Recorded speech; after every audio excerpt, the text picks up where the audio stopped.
Good afternoon. I'm Sam. I'm the holistic bitch. I'm also the founder of the Adventure Well lifestyle. I just have a few minutes in my car today while I'm in transit here, and I want to talk just kind of briefly about probiotics. I'll do a few other ones where I go really in depth.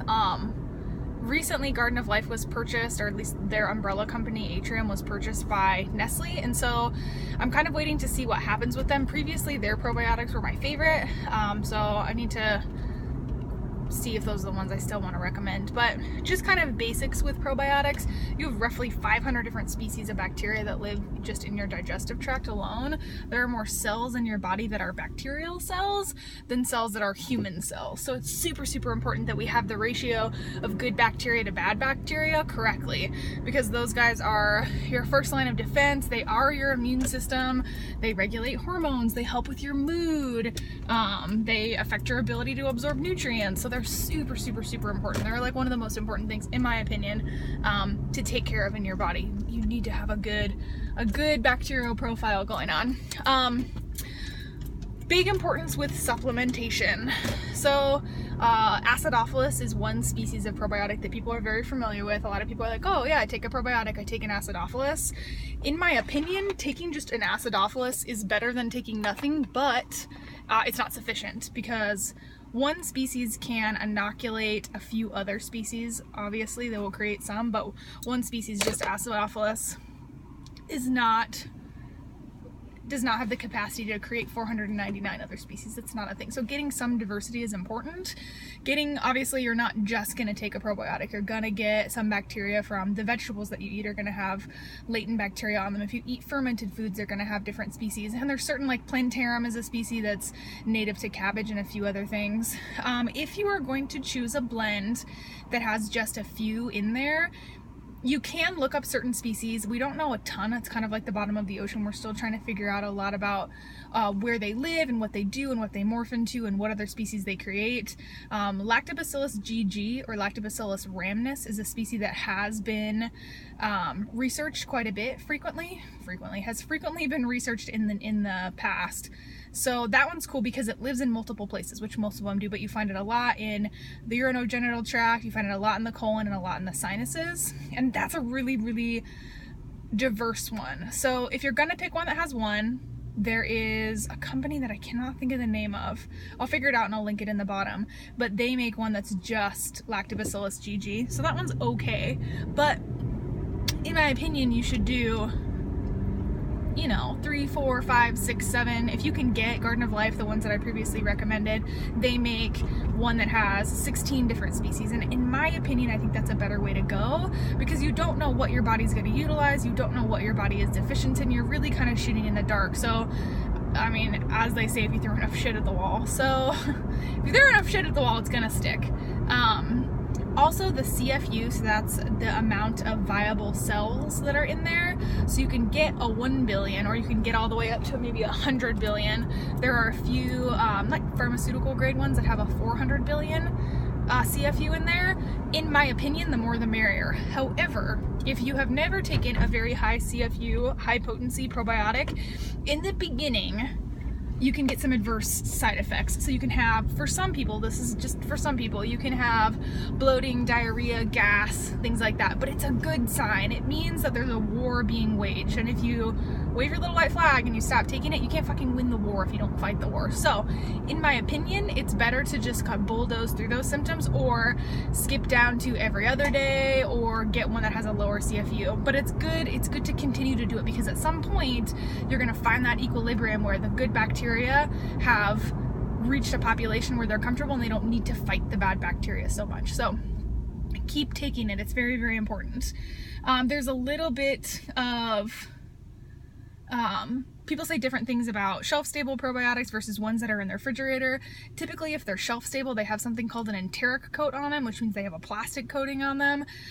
In my opinion, those aren't the best. I feel like the ones that are refrigerated are better. It's hard to know really what you're going to get when you buy a probiotic, because you purchase that probiotic and then it sat on a loading dock, and then it got on a truck or a plane, and then it sat on another loading dock, and then it made it to Whole Foods, and then it sat in the warehouse. So you don't really know what conditions they're under, but all companies do something called front loading, and so they put a ton more. So whenever you buy a probiotic and it says it has 16 strains and 50 billion CFU, that means that at the time of consumption of the last capsule, they are guaranteeing that it has at least that. So when you buy one, chances are it had 5, 6, 7, 8, 9 times what it says is in there, so that they can cover their butts, because they know that they are going to do all the things that I just said. Sit on the dock, wait to be put away, someone's gonna forget about it, whatever, it happens. But I was just reading a study that talked about how even the dead cells are still important and still viable in some way for your body to utilize, which kind of makes sense. Yeah, that to me makes sense. So I wouldn't be too concerned about what I just said. Some people are like, oh God, why am I buying them if I don't know? They're still gonna do good things. There are some companies that I prefer over others. Garden of Life previously was my favorite. We'll see what happens. In my opinion, they have the most well-formulated ones. The species that they target make sense to me. They're very diverse. They're all over the body. They're also very high potency, which I think is important, because in 2017, 2018 America, you need to repopulate your gut. There's also the Megafood. Megafood makes awesome probiotics. They are a little bit on the expensive side, but they're super, super high quality. Megafood has a reputation for having really well thought out, really high quality products. So I would say that's a safe bet. Those are probably my favorite two. New Chapter makes one. They're also really awesome.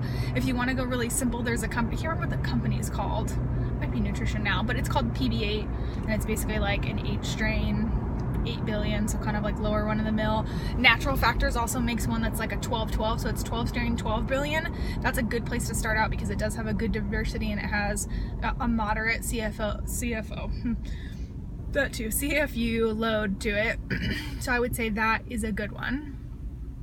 When you take them, I would say empty stomach, because when you masticate, when you chew, the pH of your mouth is going to change, the pH of your stomach is going to change a little bit, and I think that it's kind of just to introduce those bacteria in a non-hostile environment. But at the end of the day, whatever is going to get through your system is going to get through your system, and you don't really have a lot of control over that.